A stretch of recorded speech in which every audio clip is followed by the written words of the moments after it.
During the Prohibition era in the United States, which spanned from 1920 to 1933, bootleggers became notorious for their illicit production of various alcoholic beverages. Moonshine. And in Micro Moonshine, you are taking on the role of one of these bootleggers during Prohibition, doing various things to make alcohol and fulfill people's orders. What do I think? Well, stick around after the break and then the teach to hear what those thoughts are. Here we are set up for Micro Moonshine. First thing you're going to do is you're going to place the time track out here. You're going to put the little truck on the one spot, the little head on the other one. I will right now mention that this is all prototypes. Things are subject to change, be tweaked, and I know on the bootlegger cards there is some art placeholders. So again, prototype subject to change. And then finishing out this board, you are going to be putting your score markers on the 0. This right here indicates end of game scoring, which I'll get into when we talk about end of game. Next, you're going to create the city, which are these 8 building types. Thusly, you're going to put them on their A side, which is their brightly colored side face up. You're going to separate the contracts by their level. You have 1s, 2s, and 3s. You're going to shuffle them. You're going to place them with the A side facing up. Again, it is the colored side. The other side you'll see is kind of black and white. You're going to reveal one more card for each level. You're going to put $2, 2 clean dollars on each level 1 and a clean dollar on each level 2. Typically, you might have these in a row to have a top row and a bottom row. For ease of camera viewing, I have them situated thusly. Next, you're going to create a supply with the barrels, bottles, and clean money by the city. I have them arranged by what gets produced where. So your gin, your rum, your wine, your whiskey. These are your moonshine. And then there is your clean money, as you can tell by it just being the straight dollar bills. Next, you're going to shuffle the ingredient cards and place it as a face-down deck below the city, displaying 7 cards to create the market. You're going to shuffle all the crew cards and place them nearby, face down. The bootlegger side should be up. Each player is going to take a player aid, $1 token, and draw 5 ingredient cards from the deck. If you have 3 players, each player apart from that first player is going to take an additional $1 token. And then the last person to watch a gangster movie becomes the first player, or choose randomly and they take the first player token.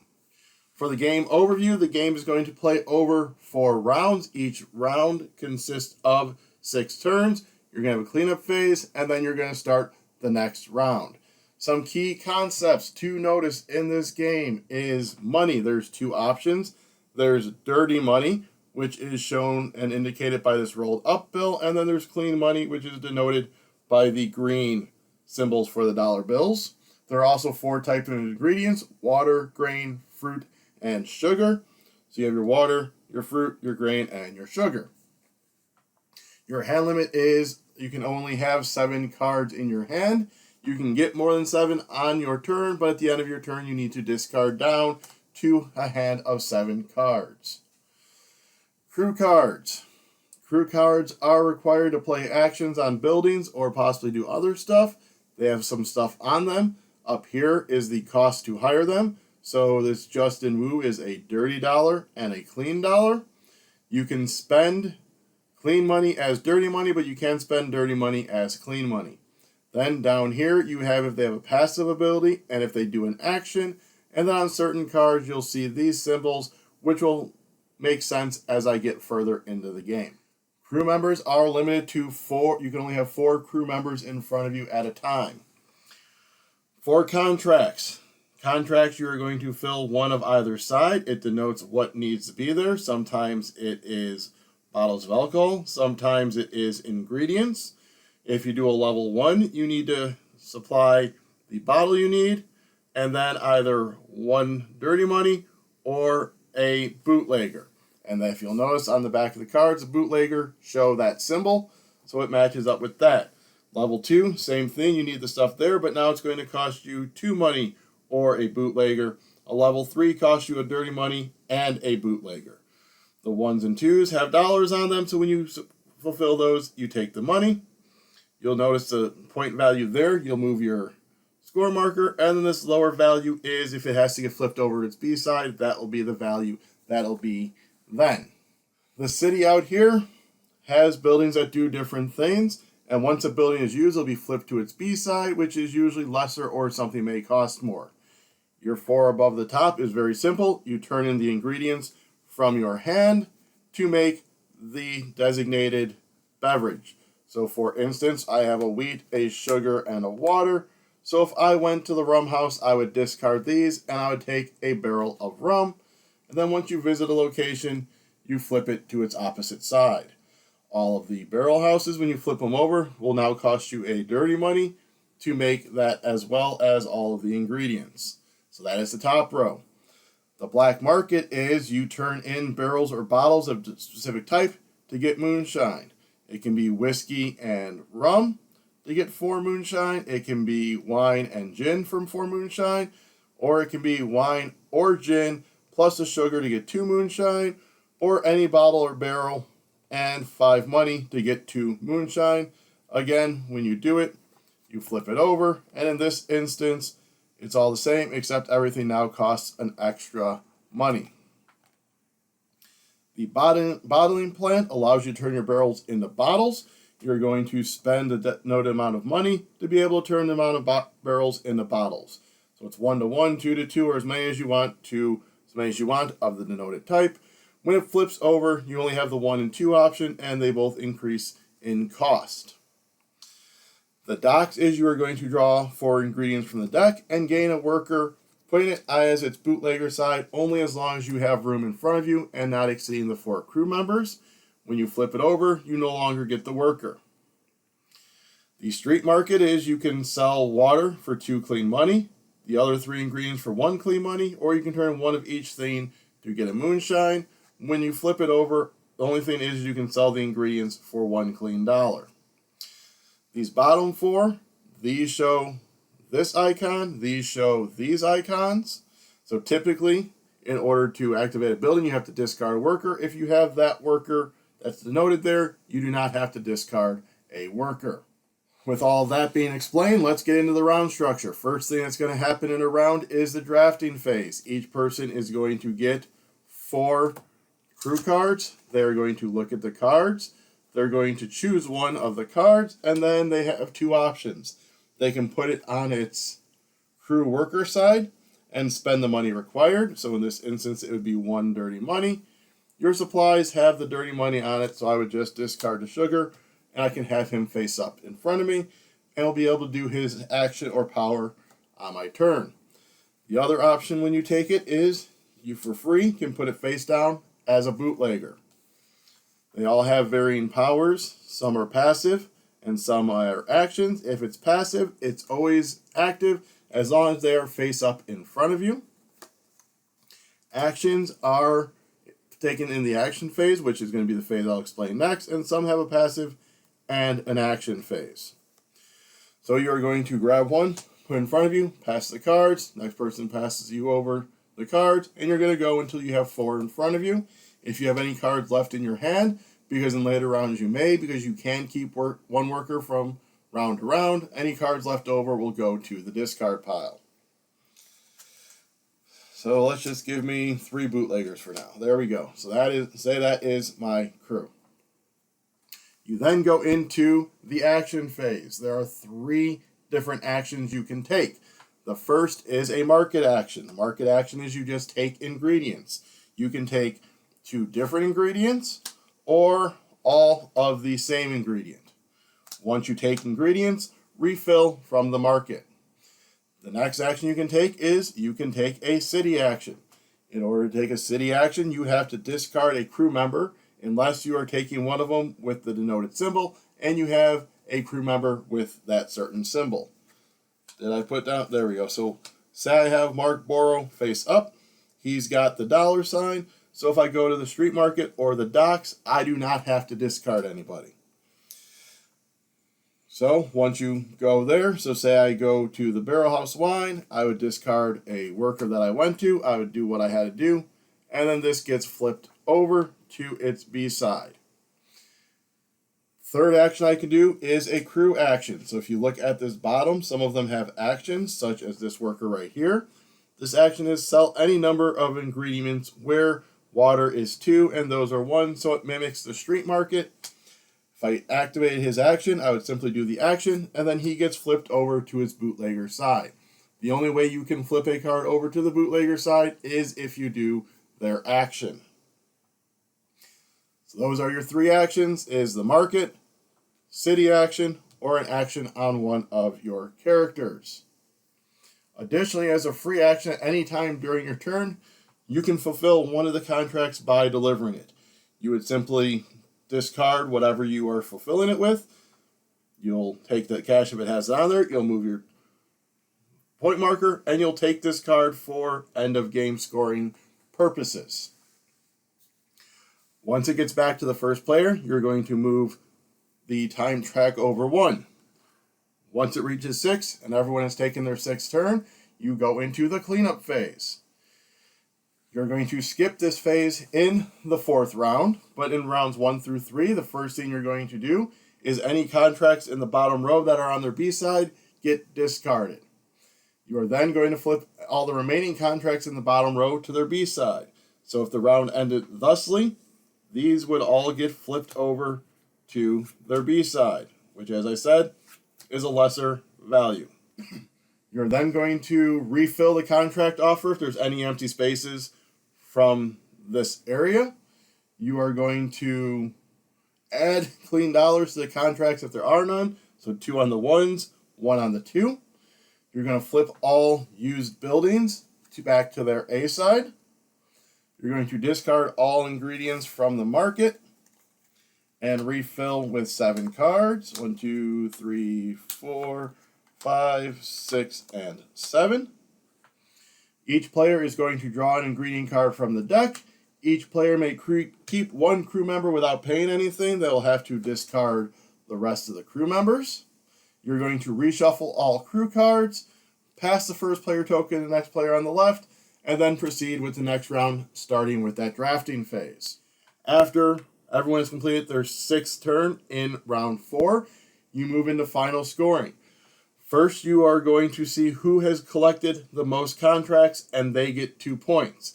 You then are going to look at levels 1, 2, and 3 for those contracts, and whoever has most level 1s will get 2, most in level 2 will get 2, and most in level 3 will get 2. You will get $1 or 1 point for every 2 clean dollars you have left, 2 points for every remaining bottle, and 1 point for every barrel. That will be in addition to any points you collected, because you'll be moving it as you collect the contracts. Highest score at the end wins. In order of a tie, the ties are broken thusly: number of completed contracts, amount of clean money. If there's still a tie, you share the victory. Let's move on to my thoughts. Alright, so that is how you play Micro Moonshine. Time for my thoughts. So, this game piqued my interest from the moment I saw it. I am a liker and lover of alcohol, and especially moonshine. Some of the ones that they've been able to do lately with the flavor, like the old smoky ones, have really good flavor, and I enjoy those in my mixed drinks, and just some of them drinking straight. So a game that puts you back in that Prohibition era, making what started all of these, definitely looked interesting. Also had this weird economic, worker, hand management, tableau building amalgamation of mechanics. Sounded even cooler to me. So we got the copy, we got it played, and I liked it. I thought it was a really cool, clever design. I really like some of the attention to detail they did. So, for instance, the components, they could have just had each one be a different color and just thrown cubes and bigger cubes on there. But no, they actually have the barrel shapes. They have different shaped bottles for the different things, for the different liquors. So like your rum looks different than your gin, than your wine, than your whiskey, and all those look different from the moonshine. So it is that nice way of being thematic with it, where you're not just having these generic cubes and all that, which really helps kind of immerse you in a game, is when you're like, ooh, I have a little barrel, now I can turn it into these little bottles, and it's kind of that cool little collectors and kind of like I said, just thematic element that's added there. The powers on the different crew members you can have. It's that really delicate balance of, I have to spend money to get this crew member, but in order to use that crew member, I might have to go somewhere, which means I have to discard this other crew member. So trying to play the delicate balance of crew members that you're going to want to spend money on because their powers are that good versus some that you don't mind getting rid of because you're going to need to take city actions. You're going to need to make liquor, and none of those liquor buildings have the icon where you don't have to discard someone. So you are going to have to discard people in order to make the liquor. So trying to figure out the balance of, is this power good enough that I want to have them this? Does this work with this person else that I have? Like the one person, the duo I got was really nice, was the one character, you used his action and take 2 actions. And then I had a character that lets you use an ingredient as 2 ingredients when visiting the bottling one. So I was able to do those 2 actions to visit the alcohol place twice, to do 2 bottles really quick on my turn, and just really kind of quickly get there so that my opponent didn't get there and make it where it cost me the dirty money in order to do it. And the whole fact that the buildings kind of flip over while you use them, that's another kind of interesting design element in this, is it's almost like a race to locations. Like, all right, are they going to go there before I can get there? Because I really want to do this to trigger this power. But if I wait too long, it's going to cost me more to go here because my opponent has just decided to make whiskey or rum or gin. It's like that combo that I said, well, if they had already visited the 2 places I needed to go, well, then it might not have been as beneficial because then I'm still having to spend more ingredient cards out of my hand as dirty money or getting rid of my clean money, which is vital in certain aspects of the game. Like certain crews, you can only use clean money to hire. So that whole kind of race element, some might consider it push your luck of wait until the last minute you possibly need to do it. And then the variety of contracts that you can fulfill. It's not just simply get alcohol just to do it. Sometimes you need to play that ingredient market. Like this one might need 2 ingredients plus a bottle. So trying to manipulate your way around there. That one where you draw 4 ingredient cards and get a crew member. That's kind of important because you have 6 actions. So if you blow through all of your crew members, you're getting down to those last 2 actions and you don't have any crew members. Or the ones with passive abilities, there's no way to flip them over. So if you need a bootlegger to fulfill a contract, then you can't unless you can go to that location that gives you the bootlegger, in essence, for free when you get the 4 ingredient cards. Well, someone already went there, you can't get that bootlegger, so you're kind of stuck just spinning your wheels of just kind of grabbing ingredients and stuff. So managing the crew members and not just going heavy in, ooh, all these passive abilities are really cool. Okay, they're passive, but they're not going to give you bootleggers to be able to fulfill contracts, which is the entire crux of the game because those are what gives you points. So there really is that cool, like I said, push your luck, managing this whole crew. You only got 4 each round, and then maybe you might have 2 or 3 cool ones, so you don't really get rid of them, but you're going to have to at the end of the round because you're only going to be able to carry over 1. Or do you push it, empty out your whole crew, so next time you can get 4 new ones and just go full-on bootleggers and try and maneuver that way. But you are going to need some of those other actions because bootleggers, if you only have bootleggers, then going anywhere in the city, you're going to have to discard some. So there is that delicate balance of making sure you have useful crew members, getting bootleggers. The action ones are good because you can flip them over and then you have a bootlegger to use.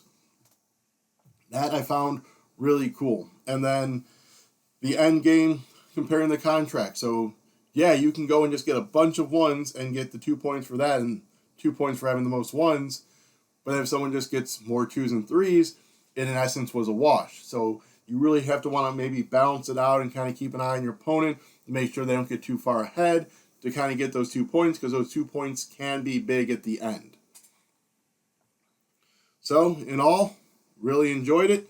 Did not get a chance to play the solo mode on this, but it does look pretty cool and interesting.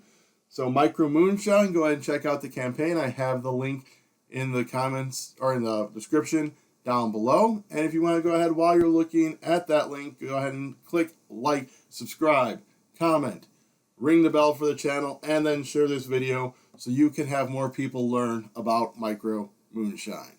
Thanks for watching.